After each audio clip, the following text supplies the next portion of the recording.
Salam sejahtera dan salam Katolik sejati untuk kita semua. Semoga saudara-saudari selalu dalam perlindungan Tuhan dan senantiasa dalam keadaan sehat-sehat. Amin. Bapak Ibu, saudara-saudari yang terkasih, pada kesempatan ini saya mengajak kita untuk bermenung dari bacaan Injil yang diambil dari Matius bab 9 ayat 1 sampai dengan ayat 8. Perikop Injil ini di dalam kitab suci diberi judul Orang lumpuh disembuhkan. Disembuhkan siapa? Tentu disembuhkan oleh Yesus yang kita cintai. Amin. Suatu saat Yesus menyeberang ke daerahnya, dan ketika ia sudah sampai di kota, orang banyak membawa ke hadapannya seorang yang lumpuh di atas tempat tidurnya. Melihat iman mereka, lalu Yesus menyembuhkan orang yang lumpuh itu. Apa dikatakan? Dikatakan, "Percayalah, hai anakku, dosamu sudah diampuni." Artinya di sini Yesus menyembuhkan si lumpuh dengan kata-kata yang memiliki otoritas penuh. Otoritas penuh untuk menyembuhkan dan otoritas penuh juga untuk mengampuni dosa si lumpuh. Dalam bacaan Injil ini juga dikatakan bahwa ahli-ahli Taurat yang melihat peristiwa itu, yang mendengar kata-kata Yesus itu, bereaksi dan mengatakan bahwa Yesus, atau menuduhkan bahwa Yesus menghujat Allah. Tapi walaupun demikian, Yesus mengetahui apa yang ada di dalam pikiran mereka, apa yang ada di dalam hati para ahli Taurat itu. Meskipun mereka tidak menyampaikan atau menuduhkan secara verbal apa yang ada di dalam hati mereka. Mengetahui itu, Yesus langsung berkata, "Mengapa kamu memikirkan hal-hal yang jahat di dalam hatimu? Manakah lebih mudah mengatakan dosamu sudah diampuni, atau mengatakan kepada orang lumpuh ini, bangunlah dan berjalanlah?" Selanjutnya Yesus mengatakan kepada si lumpuh, "Bangunlah dan berjalanlah, angkatlah tempat tidurmu dan pulanglah ke rumah." Lalu itu dilakukan oleh si lumpuh. Orang banyak yang ada di situ menjadi terpesona, kagum melihat peristiwa itu, karena peristiwa itu belum pernah terjadi sebelumnya, belum pernah mereka lihat sebelumnya, dan kemudian lalu mereka memuji Allah. Saudara-saudari yang terkasih, apa yang mau kita renungkan dari perikop Injil ini? Yang mau saya tawarkan untuk kita renungkan, refleksikan dari perikop Injil ini adalah yang pertama, Yesus mengetahui apa yang ada di dalam pikiran dan hati kita. Lebih jauh lagi, bahkan Yesus bisa mengukur iman setiap orang. Barangkali kalau kita manusia tidak bisa.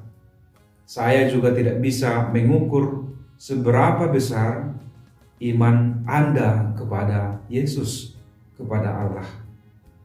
Tetapi Yesus dalam teks Injil ini dengan sangat jelas dikatakan ketika orang banyak mengusung seorang yang lumpuh itu, Yesus melihat iman mereka. Yesus melihat iman mereka, lalu dia tergerak hatinya untuk menyembuhkan si lumpuh ini. Artinya Yesus bisa melihat atau mengukur seberapa besar iman kita kepadanya. Jadi walaupun kita mengatakan saya beriman kepada Yesus, saya percaya kepada Yesus dan lain sebagainya, tetapi Yesus sendiri tahu apakah kita orang beriman atau orang percaya yang sungguh-sungguh kepadanya atau tidak. Dan dia juga mengetahui apa yang kita pikirkan, apa yang ada di dalam pikiran kita, apa yang ada di dalam hati kita. Dan dengan demikian juga dia mengetahui apa yang kita rencanakan di dalam hati dan pikiran kita. Itu sangat jelas juga kita dengarkan atau kita lihat di dalam teks Injil ini ketika Yesus mengetahui apa yang dipikirkan oleh para ahli Taurat, lalu dia berkata, "Mengapa kamu memikirkan hal-hal yang jahat di dalam hatimu?" Itu yang pertama, sehingga kita sebagai murid-murid Kristus diajak untuk memikirkan, merencanakan hal-hal yang baik di dalam diri kita, di dalam hidup kita, karena Yesus mengetahuinya dengan sangat baik. Kita tidak boleh bersembunyi kemanapun, sebab Dia tahu bahkan hati dan pikiran kita sekalipun Dia ketahui. Yang kedua, Bapak Ibu, Saudara-saudari, di dalam realitas hidup kita di zaman ini, mungkin kita akan sulit untuk menemukan keajaiban-keajaiban yang persis dilakukan oleh Yesus ini, menyembuhkan orang yang lumpuh. Namun, di dalam relasi sosial kita, di dalam kehidupan kita di dunia ini, kita banyak menemukan bukan lagi orang yang lumpuh secara fisik, tetapi orang yang lumpuh hatinya, orang yang lumpuh pikirannya. Mereka tidak lagi mengenal kebenaran, mereka tidak lagi mengenal kebaikan, mereka tidak lagi mengenal keadilan. Yang mereka kenal adalah kepentingan diri dan kelompoknya. Yang mereka kenal adalah keegoisan, kepentingan terhadap diri sendiri. Yang mereka kenal adalah bagaimana caranya supaya aku sendiri bisa hidup. Maka para saudara-saudari yang terkasih di dalam nama Tuhan, apabila kita merefleksikan bacaan Injil ini dan kita kaitkan dengan maraknya banyaknya kelumpuhan hati, budi, dan pikiran di zaman ini, yang kita lihat dalam maraknya kejahatan-kejahatan atau penyelewengan hukum di dunia kita pada saat ini, maka kiranya bacaan ini, Injil ini sangat tepat untuk kita renungkan dan kita aplikasikan di dalam kehidupan kita sehari-hari. Kita meminta kesembuhan dari Yesus agar Ia menyembuhkan kelumpuhan hati kita, menyembuhkan kelumpuhan pikiran kita, dan juga menyembuhkan kepenatan pikiran hati kita.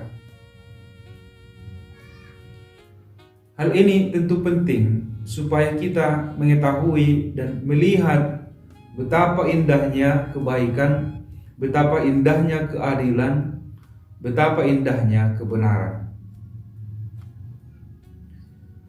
Saudara-saudari yang terkasih di dalam nama Tuhan kita Yesus Kristus, dengan demikian kita bangun kembali. Yesus mengatakan, bangunlah dan angkatlah tempat tidurmu.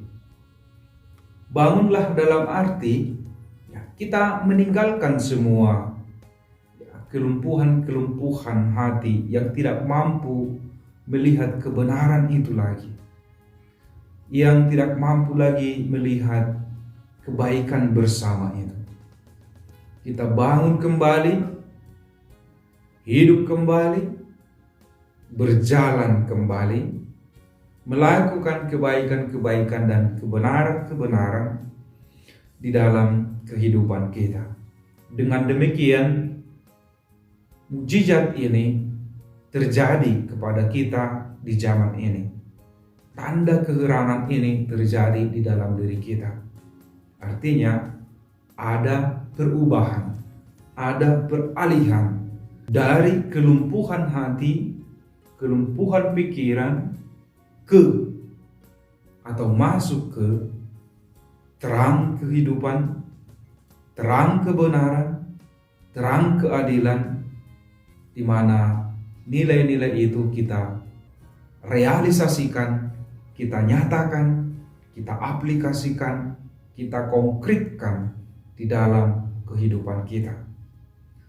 Kunci pertama dan utama adalah kita harus terlebih dahulu percaya dan beriman kepada Yesus. Sebab imanlah yang akan menghantar kita kepada perubahan hidup itu, kepada kesembuhan dari kelumpuhan-kelumpuhan hati maupun pikiran kita itu. Saya yakin dan percaya Bapak Ibu Saudara-saudari yang terkasih, kita mampu untuk melakukannya, kita mampu untuk mengaplikasikannya, menyatakannya dengan pertolongan, dengan bantuan yang kita senantiasa mintakan kepada Yesus Kristus melalui curahan Roh Kudus-Nya. Tuhan memberkati Bapak Ibu Saudara-saudari yang terkasih. Selamat bermenung untuk kita. Silakan kita memperdalam permenungan kita terhadap perikop Injil ini, agar kita semakin dekat dengan sabda Tuhan, agar kita semakin dekat dengan Yesus Kristus, tentu juga dengan sesama kita.